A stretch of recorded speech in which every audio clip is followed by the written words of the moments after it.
जरूर कीजिएगा। मेरे जो वालिद थे, मैंने जैसे बताया बहुत पढ़े लिखे थे, तो उन्होंने बहुत गरीब भी थे, उनको कभी कोई नौकरी नहीं मिली, हार्डली उनके पास पैसे होते थे। जो भी बिजनेस उन्होंने शुरू किया, इतनी तालीम हासिल करने के बाद भी वो फेलियर ही रहा। लेकिन उन्होंने बहुत प्यार दिया, और क्योंकि उनके पास पैसे नहीं होते थे तो मेरे हर जन्मदिन पे अपनी कोई पुरानी चीज मुझको दे दिया करते थे। तो पहली पुरानी चीज जो, और बहुत बड़ा चढ़ा के उर्दू में अच्छे अच्छे अल्फाज यूज करके मुझे इंप्रेस करते थे कि बहुत अच्छा प्रेजेंट दिया है मुझको।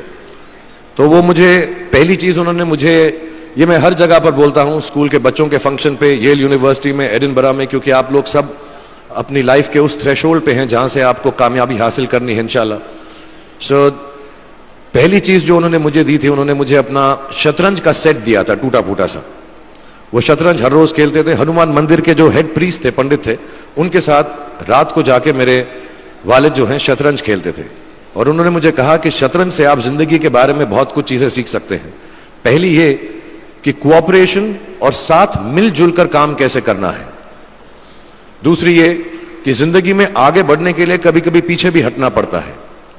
तीसरी ये कि जो छोटे लोग होते हैं, जो आप समझते हैं, कई लोग ऐसी बात मानते हैं, जो पॉन्स होते हैं, जो प्यादे होते हैं, उनकी सबसे ज्यादा इज्जत करना जिंदगी के अंदर। कोई भी इंसान छोटा नहीं होता, हमेशा हमेशा जिंदगी में काम आता है।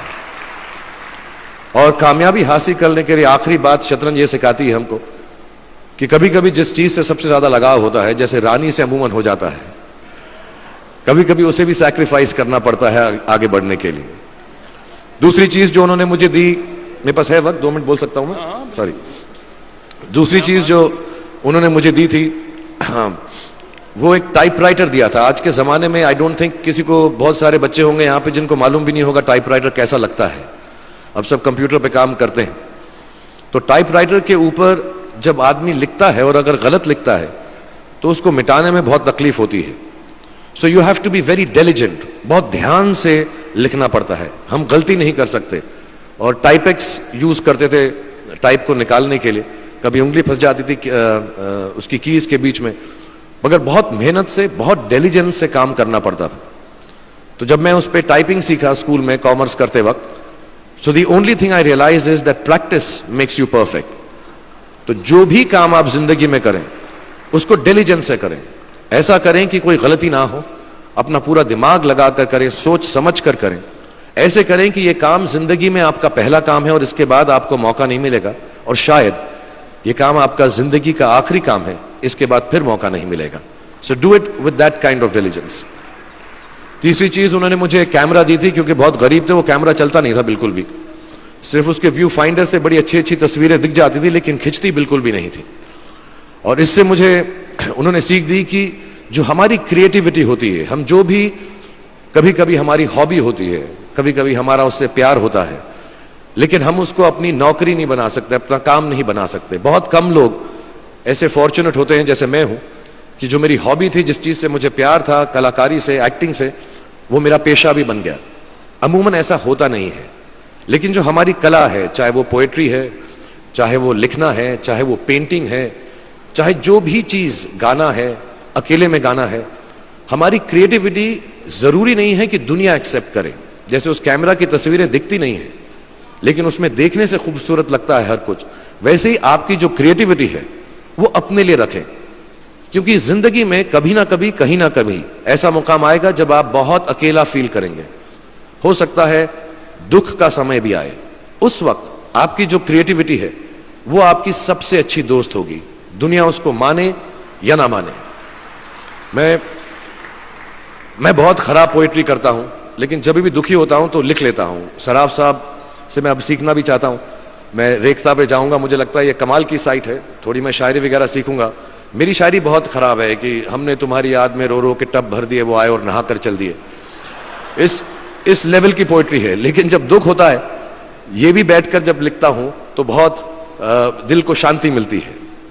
आखिरी चीज मेरे वालिद जी ने मुझे दी थी, वो दोनों मिक्स है, मैं जल्दी खत्म करता हूं क्योंकि आप लोगों के पास वक्त नहीं है, आप लोगों को अपनी डिग्रीज लेनी है, सोच रहे होंगे इतना वक्त जाया कर रहा है हमारा ये।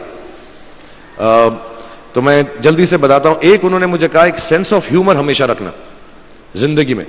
हंसते हमेशा रहना, एक चाइल्ड लाइक इनोसेंस जरूर रखना। जैसे एक छोटे बच्चे की जो एक इनोसेंस होती है, जो उसका दुनिया की तरफ जो नजरिया होता है बड़ा इनोसेंट सा होता है, उसमें कोई खामी नहीं होती, गलती नहीं होती, अभी दुनियावी बातें नहीं आई होती, तो वैसे ही रखना। कई बार बचपन में मैंने जब बदतमीजी की या कोई गलत काम किया तो उन्होंने सेंस ऑफ ह्यूमर से मुझे बचाया। और जिंदगी भर अगर आप अपने ऊपर, अपने हाल पे, दुनिया पे, क्योंकि लोग आपसे हर कोई बात कहेंगे, अच्छी बात भी कहेंगे, बुरी बात भी कहेंगे, क्योंकि लोगों का काम है कहना। अगर आप उसको एक सेंस ऑफ ह्यूमर से देख सकेंगे तो जिंदगी जो है बहुत बेहतर रहेगी। And last not the least, what my father gave me, what my mother gave me and what your parents have given you, आपके जो पेरेंट्स हैं जो आपको दिया है, वो सबसे बड़ी गिफ्ट है, गिफ्ट ऑफ लाइफ। जिंदगी की जो जिंदगी एक खुद ही सबसे बड़ा तोहफा है हमारी जिंदगी, और उसको वैसे ही ट्रीट कीजिए। जिंदगी के अंदर जो भी मुकाम आए, जैसी भी चीजें हो, अच्छा हो बुरा हो, कभी अंधेरा हो कभी उजाला हो, हर चीज को रिस्पेक्ट कीजिए और जिंदगी में ग्रेस रखिए हर इंसान की तरफ। हर इंसान जो भी आपसे जो भी बात करेगा वो अपनी मुसीबत के हिसाब से करेगा, अपनी हैसियत के हिसाब से करेगा, कभी गलत बात भी बोलेगा, ऊंची बात भी बोलेगा। जब आप काम करेंगे, जब आप बड़ी बड़ी कंपनीज के अंदर नौकरी हासिल करेंगे, आपका हमेशा झगड़ा रहेगा, जो मेरा जूनियर है वो ऐसी बात करता है, मेरा सीनियर जो है ऐसी बात करता है। लेकिन सब जो हैं जिंदगी से जूझ रहे हैं, इस जिंदगी में कुछ बनने की कोशिश कर रहे हैं। सो वो ग्रेस जो है, वो लीवे जो है, हर किसी को दीजिएगा जो आपके साथी हैं, जो आपके साथ साथ काम कर रहे हैं, जो आपका साथ काम नहीं भी कर रहे और जो आपका साथ नहीं भी दे रहे। ग्रेस से बड़ी चीज आप जिंदगी को वापस नहीं लौटा सकते।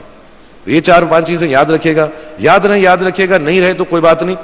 आप लोग बहुत कुछ अभी इस जगह पर इल्म हासिल कर चुके हैं और मुझे उम्मीद है और मुझे यकीन है कि आप जो भी करेंगे जिंदगी में बहुत कामयाब होंगे।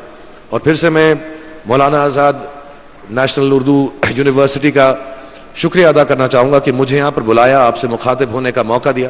थैंक यू वेरी मच, बहुत बहुत शुक्रिया। और आप, मुझे मालूम है कुछ टीचर्स जो होंगे यहां पर बैठे होंगे जो आपके फेवरेट नहीं भी हैं, जो बहुत स्ट्रिक्ट होंगे, डांटते भी होंगे आपको, उनको सबसे ज्यादा याद रखिएगा जब आप इस यूनिवर्सिटी से बाहर जाएंगे, क्योंकि जो सबसे ज्यादा टीचर आपसे स्ट्रिक्ट थे वो एक्चुअली सबसे ज्यादा आपसे प्यार करते थे। Thank you very much for having me here.